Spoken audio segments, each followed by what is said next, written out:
بسم اللہ الرحمن الرحیم۔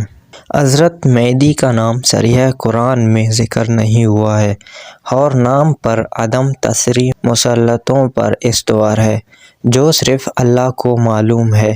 تاہم جان لینا چاہیے کہ نام ذکر کرنا شخصیات کے تعارف کا ذریعہ نہیں ہے اور صفات و خصوصیات سے بھی تعارف کرایا جا سکتا ہے۔ چنانچہ حضرت مہدی کو صفات و خصوصیات کے ذریعے متعارف کرایا گیا ہے۔ خداوند متعالی ارشاد فرماتے ہیں، اور ہم نے ذکر تورات کے بعد زبور میں بھی لکھ دیا ہے کہ اس آیات میں زمین کے وارث میرے نیک بندے ہوں گے۔ حافظ سلیمان بن ابراہیم قندوزی حنفی امام باقر اور امام صادق سے نقل کرتے ہیں کہ اس آیات میں خدا کے صالح بندوں سے مراد مہدی اور ان کے اصحاب ہیں۔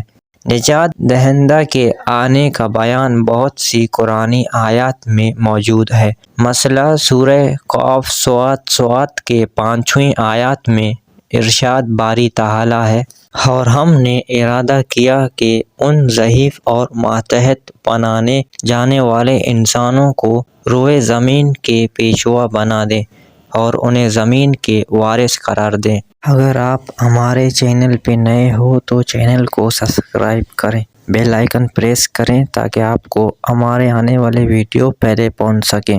اللہ حافظ۔